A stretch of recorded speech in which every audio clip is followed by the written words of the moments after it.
Aí, se puderem compartilhar, por favor. Hoje meu computador tá bem complicado, mas...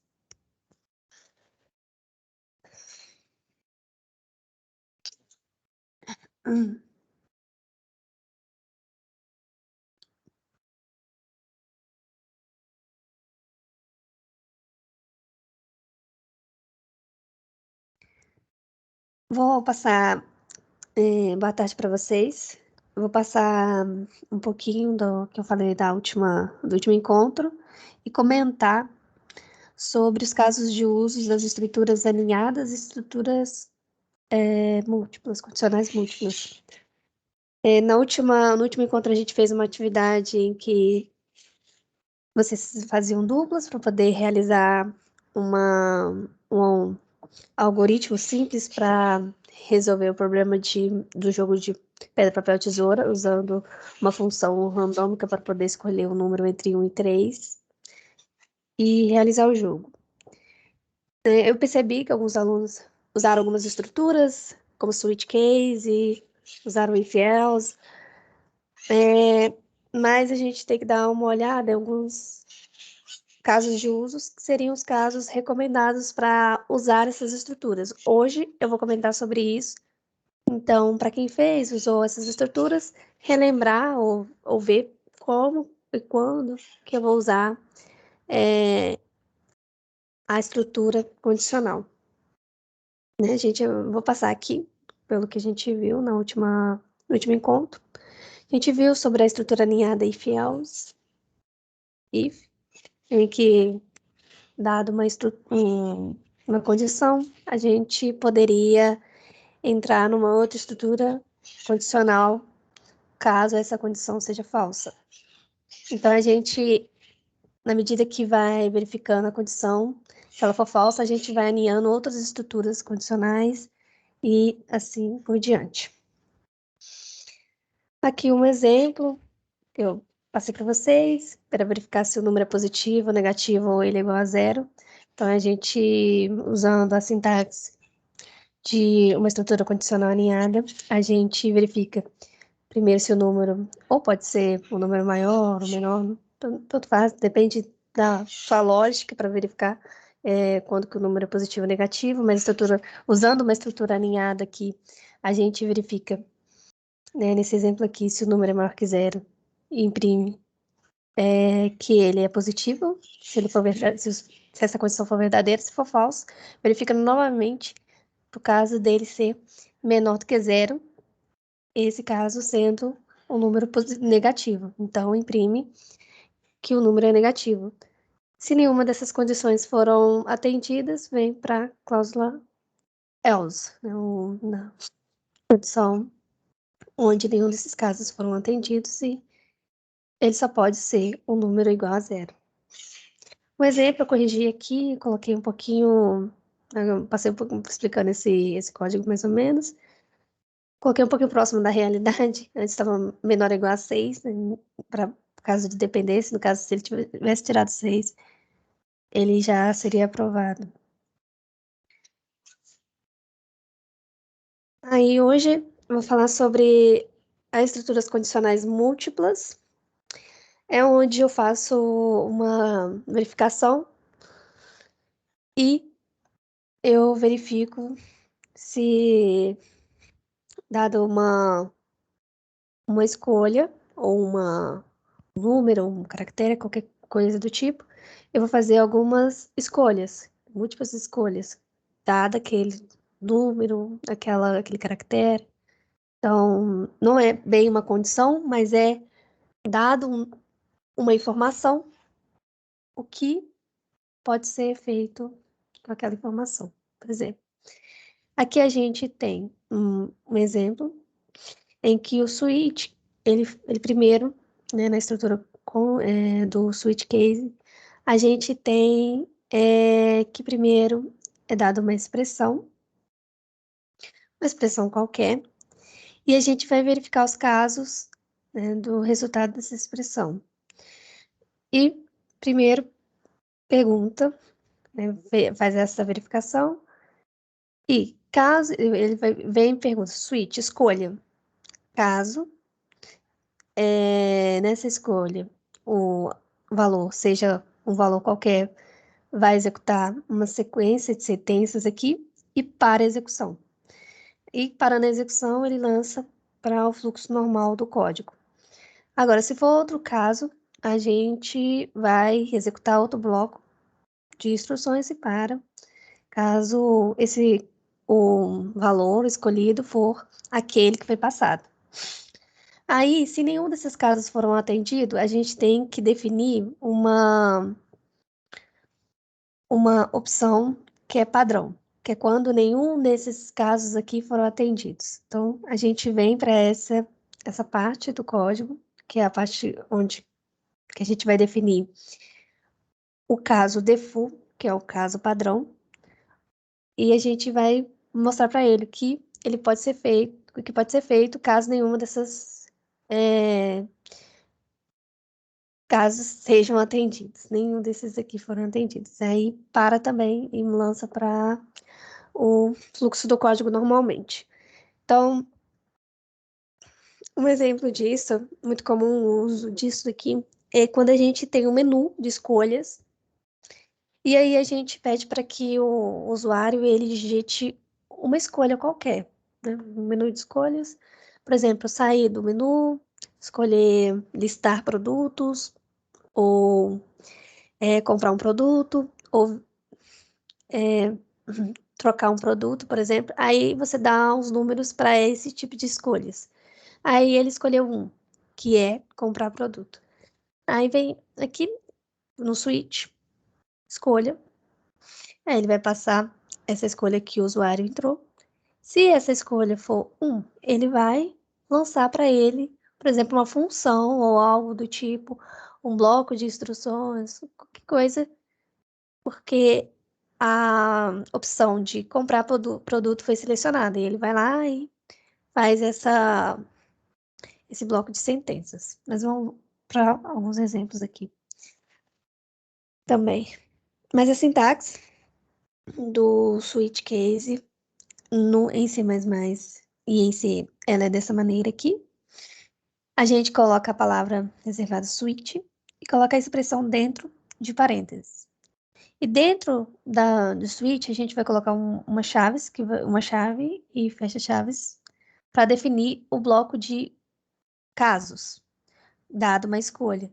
Então, a gente vai ter um bloco de casos, e em cada caso, a gente vai ter a palavra reservada case, e vai colocar um valor de exemplo, um valor que poderia acontecer caso possa ter nessa expressão aqui. Então, a gente vai colocar aqui os casos em que o valor pode acontecer aqui. Então, caso o valor seja um tal, aí a gente vai executar um bloco de sentenças e para a execução. Se a gente não colocar esse break, ele vai continuar aqui. Ele não vai seguir o fluxo normal do algoritmo. Ele vai continuar aqui e vai perguntar, ele vai verificar o outro caso.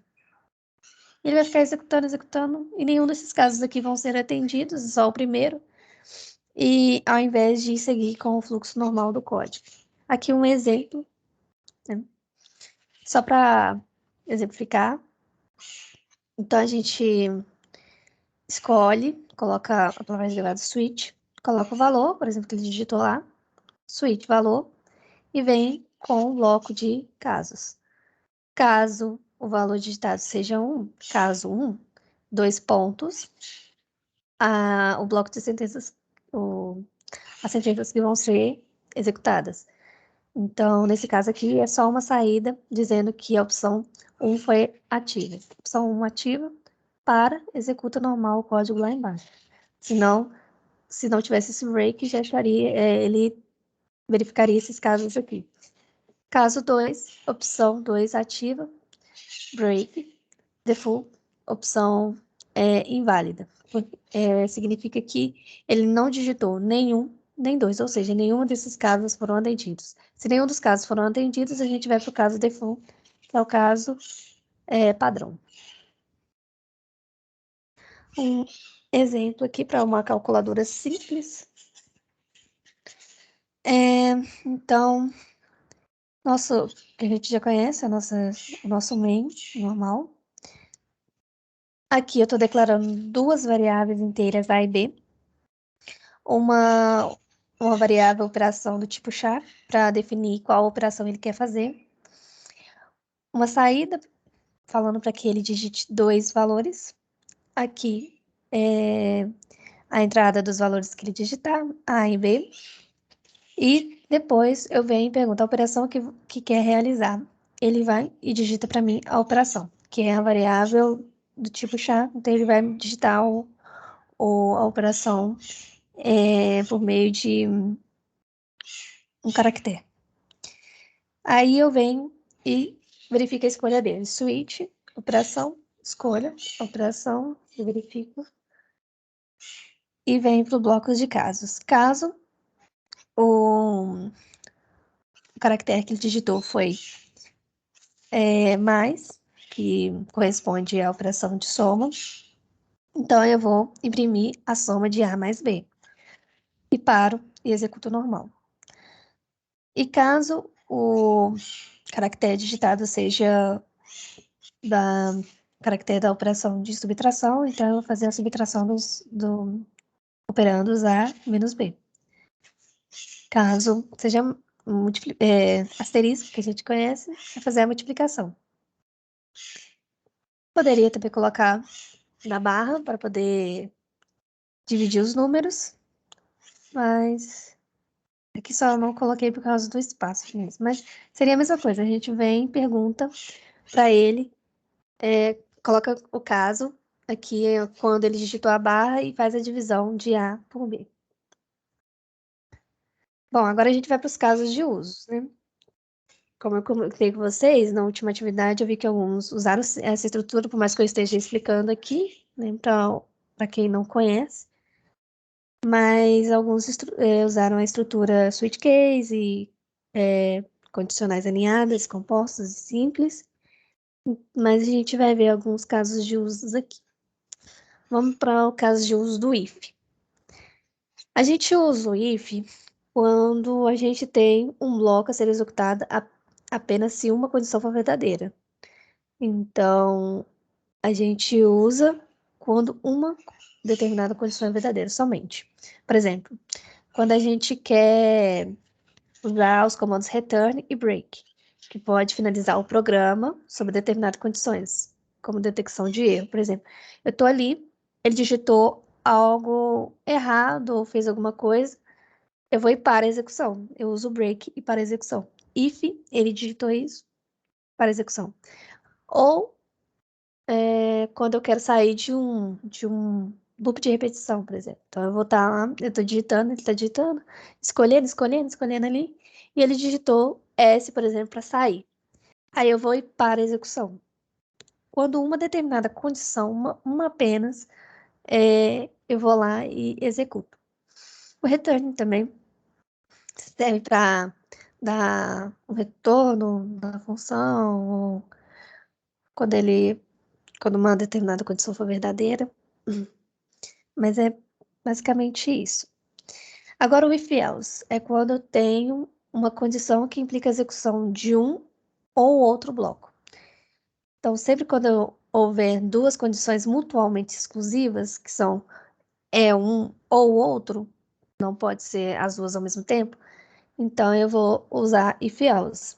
Um exemplo, verificando se um dado digitado pelo usuário e aceitá-lo. Peraí que eu só vou tirar um negócio aqui.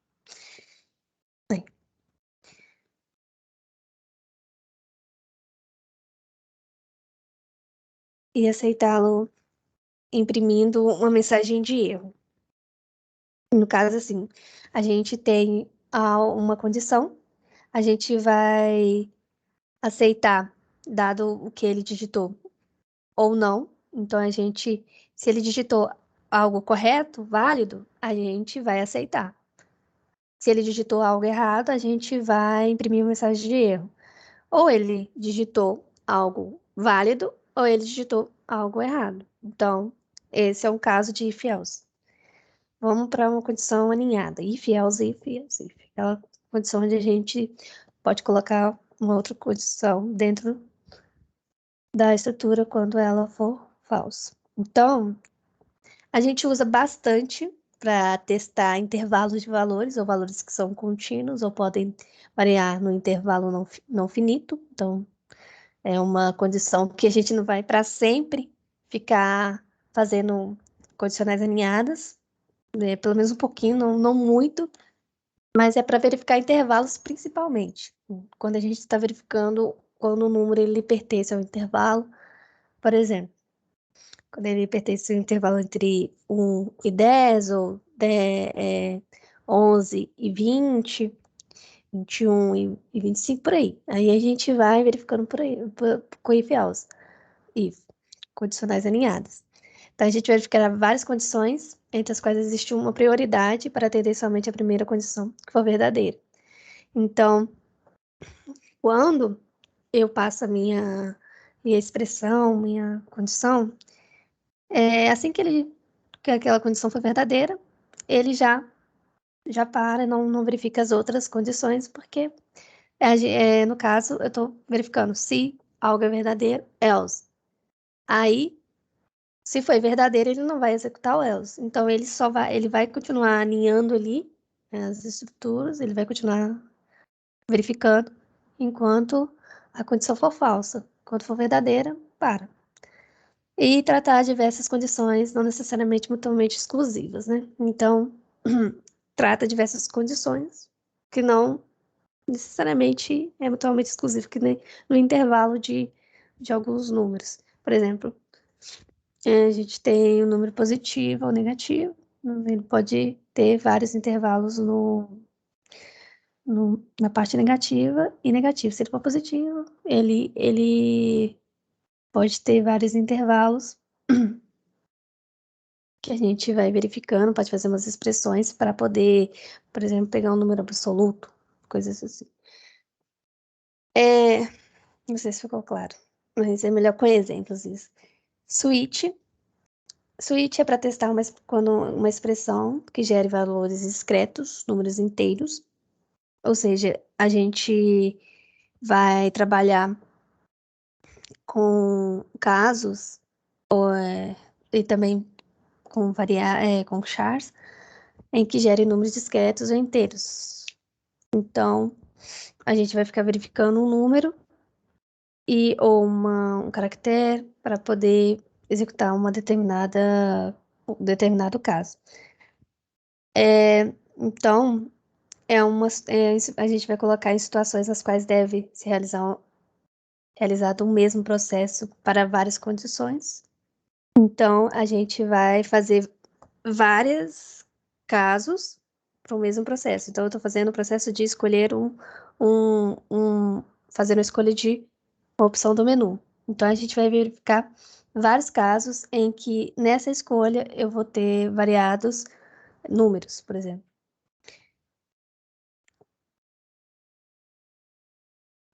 Aqui uns exemplos dos casos de uso. Eu passei isso daqui tudo, mas não é regra, não é regra para vocês. Eu vi que nos exercícios usaram o switch case e o if dentro do switch case. Não é regra não, mas é bom ficar atento, porque às vezes toma tempo também, se vocês pensarem nesses casos. Mas exemplo, eu falei que não existe uma regra, e aqui um exemplo usando os casos de uso. Então, um exemplo é o seguinte: dado o algoritmo abaixo, usando os 3 tipos de estruturas condicionais, o programa imprime as palavras um, dois ou muitos, dependendo do valor digitado pelo usuário. Então, vamos começar o programa. Aqui, nossa inclusão de biblioteca normal, um valor inteiro. Então, estou declarando um valor inteiro e pedindo para que ele digite um valor maior ou igual a 1. E vou ler esse valor. Aqui, usando o if. Se esse valor for igual a 1, imprime 1. Se esse valor for igual a 2, imprime 2. Se esse valor for maior ou igual a 3, imprime muitos. Usando if else. Se esse valor for igual a 1, imprime 1. Se não, vai verificar se ele é igual a 2, imprime 2. E verificando se no último, se ele é igual a 3, imprime muitos. Usando condicionais alinhadas, vou verificar se esse valor é igual a 1, imprime 1. Se não, se esse valor for igual a 2, eu vou imprimir 2. Se não, muitos. Usando o case, escolha o valor. Caso esse valor for igual a 1, imprime 1. Caso esse valor for igual a, caso esse valor for 2, imprime 2. Paro. E, no caso default, que não imprimiu nem, que ele não digitou nenhum nem dois, muitos. Aqui, problemas propostos para vocês. Aqui eu tenho os problemas usando if else, switch case, depende. Aí vocês podem analisar o caso de uso, cada um, verificar quando que eu vou usar uma estrutura ou outra. Aí tem esses exercícios propostos no URI. Aqui também agora eu coloquei outros exercícios propostos, que o Oswaldo já havia comentado que eu ia passar alguns exercícios para quem já participou do projeto, já fez alguns exercícios, ou até mesmo para vocês que conhecem alguns conteúdos a mais, como while, for. Nesse caso aqui, tem esses exercícios para vocês fazerem para quem já participou. Coloquei aqui. Então, se vocês quiserem fazer algum comentário, eu vou colocar esse slide atualizado lá no Codaut, porque eu só não coloquei porque às vezes eu verifico um erro aqui e atualizo. Aí para mandar atualizado. Se tiverem alguma dúvida, pode falar. Vou falar sobre a missão 3. Missão 3.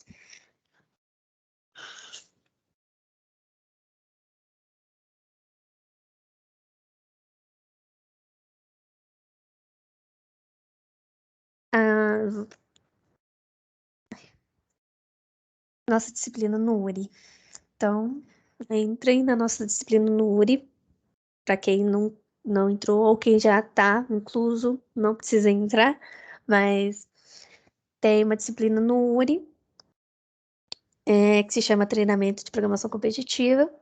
Eu vou colocar essas listas, eu estou colocando, ao invés de vocês mandarem para mim no e-mail, eu vou colocar esses exercícios propostos lá, aí eu coloco aula tal, tal, tal, tal, para vocês mandarem por lá, ao invés de mandarem por e-mail. Aí eu vendo que tá aceito, eu só verifico quem fez por lá. Aí eu vejo o nome e quais atividades fez, né? Quais atividades enviou e foram aceitas. Não tem problema também se tiver errado, eu sei que mandou uma tentativa. Só de, desculpa, só de tentar fazer já é suficiente, tranquilo, não tem problema, tá errado. Qualquer coisa comenta comigo, que eu dou uma olhada na solução e a gente tira dúvidas, né? Então eu vou colocar lá. E a chave de acesso é essa aqui. Eu vou mostrar para vocês depois como que entra, mas a chave de acesso é essa aqui. E a missão 3 é fazer todas as tarefas da aula 3. Aqueles que não sabem ou não já participaram do projeto, não precisa fazer a parte que eu coloquei para só alunos que participaram. Para quem nunca fez, né, ou quer tentar fazer, não tem problema, já conhece do assunto de estrutura de repetição, por exemplo, ou do que eu comentei hoje, quer tentar fazer, não tem problema nenhum, não. Pode fazer também, mas é mais para quem já fez as atividades, tentar fazer outras. Daqui 200 de XP. É isso. Pode finalizar a gravação para mim, fazendo favor.